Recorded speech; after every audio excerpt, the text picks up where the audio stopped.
ठीक है, तो मैनेजरियल अकाउंटिंग किसके बारे में है? देखिए लिखा है प्लानिंग है, कंट्रोल है और डिसीजन मेकिंग है। ठीक है, तो मैनेजरियल अकाउंटिंग दोनों तरह का इंफॉर्मेशन दे रहा है ना, फाइनेंशियल भी और नॉन फाइनेंशियल भी। फाइनेंशियल समझ गए सब, जो मनी में हम लोग मेजर करते हैं, और नॉन फाइनेंशियल क्या हुआ? ठीक है, जो मनी में मेजर नहीं होता है, मेनली क्वालिटी, ईमानदारी है ना, कितना मार्केट में पहुंच है आपका, कस्टमर कितने लॉयल है आपके, ये सब क्या हो गया? Non financial. ठीक है, किसको ये इंफॉर्मेशन चाहिए? मैनेजमेंट को। किस चीज के लिए? प्लानिंग कर सके वो, दूसरा कंट्रोलिंग, और तीसरा क्या लिखा हुआ है? Decision making.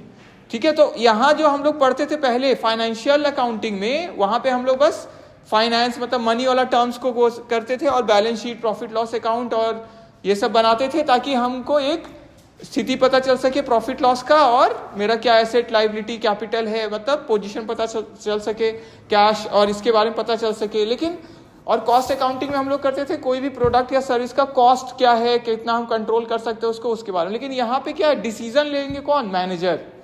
ठीक है, तो इसीलिए यहाँ 3 एस्पेक्ट है इसमें मेनली, कि प्लानिंग भी वो जिससे कर सके इंफॉर्मेशन से, तो ये दोनों जगह से इंफॉर्मेशन लेंगे। कहाँ से? फाइनेंशियल अकाउंटिंग से भी, कॉस्ट अकाउंटिंग से भी, और अगर कोई और तरह का भी अकाउंटिंग है या कुछ और भी काम जो चल रहा है वहां से भी इंफॉर्मेशन लेंगे, ताकि क्या कर सके? प्लानिंग कर सके, कंट्रोलिंग कर सके और डिसीजन मेकिंग हो सके। क्लियर सबको? तो इसका फोकस कहाँ होता है? एक बार इंफॉर्मेशन चाहिए तब अब एक्शन ले पाएंगे आप, प्लान कर सकेंगे, कंट्रोल कर सकेंगे या डिसीजन ले सकेंगे। तो इसलिए फोकस जो इसका है वो क्या है? On future oriented decision.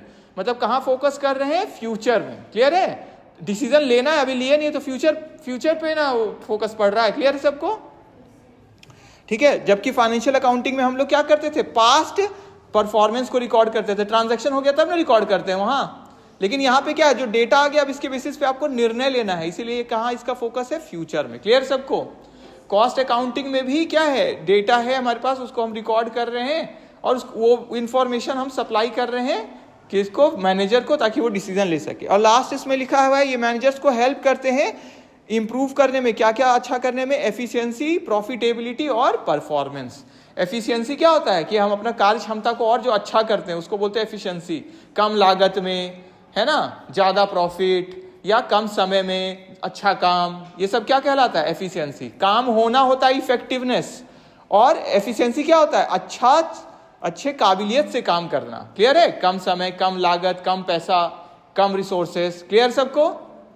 ठीक है, वेरी गुड। कुछ लोग लिख रहे हैं, बाकी लोग लिखते नहीं। आप कैसे एक्सप्लेन कैसे करेंगे? तो इसलिए लिखना चाहिए कुछ पॉइंट। ठीक है, प्रॉफिटेबिलिटी क्या होगा? इंप्रूव करने में हेल्प करता है ये, और परफॉर्मेंस को भी अच्छा करने में मदद करता है। आ जाइए अंदर।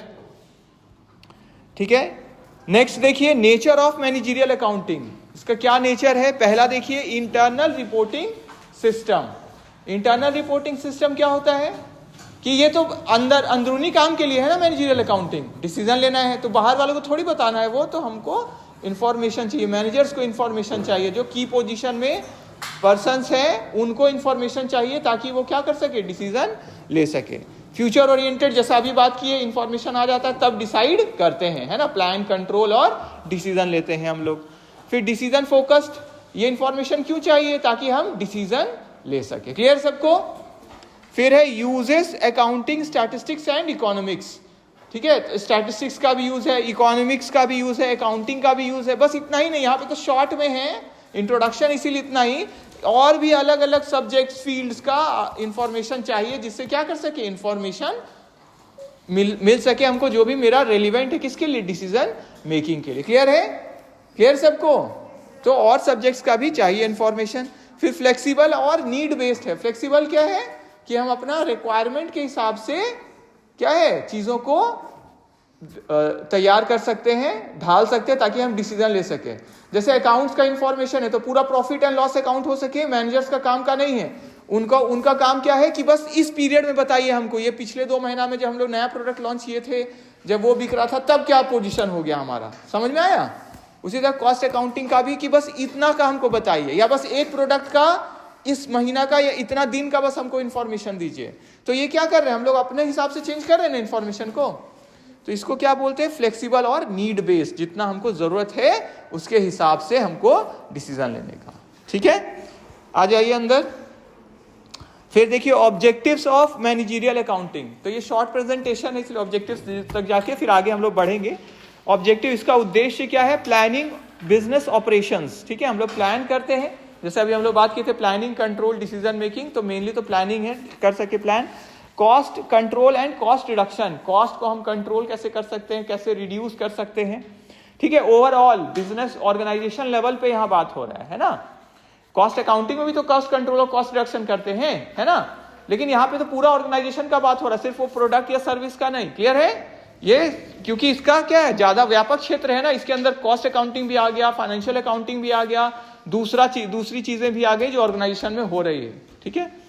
क्योंकि ये मैनेजरियल अकाउंटिंग है तो हम और बेटर करने की कोशिश करते हैं चीजों को, ठीक है, अकाउंटिंग और बेटर हो मेरा, ठीक है। परफॉर्मेंस इवैल्यूएशन, हम अपना परफॉर्मेंस को इवैल्यूएट भी करते हैं मैनेजरियल अकाउंटिंग में, तभी तो हम बेहतर डिसीजन ले पाएंगे। कैसा मेरा परफॉर्मेंस रहा, इस डिपार्टमेंट का क्या परफॉर्मेंस है ना, इस प्रोडक्ट का क्या परफॉर्मेंस है, हमको कितना, और यही प्रोडक्ट हम कंटिन्यू करें कि अभी हम इसको रहने दें, ठीक है, तो अभी हमको किस स्तर पे हमको कंट्रोल करना चाहिए, ठीक है। डिसीजन मेकिंग हो गया, परफॉर्मेंस इवैल्यूएशन। फिर इफेक्टिव यूटिलाइजेशन ऑफ रिसोर्सेस, ठीक है, तो मैनेजरियल अकाउंटिंग है ही ताकि हम अपना रिसोर्सेस को क्या कर सके और बेटर तरीके से यूज कर सके, है ना, ठीक है। कम, जैसे अभी हम लोग बात किए थे, कम लागत, कम कॉस्ट, कम रिसोर्सेस, है ना, कम टाइम, ठीक है। अब देखिए एक एक करके शॉर्ट में डिस्कस किया हुआ है यूनिट 1 से लेके बाकी यूनिट्स, तो बस देख ले रहे हैं, ऐसे सिलेबस अभी आप देखें, 5 यूनिट्स है, ये सब देखें।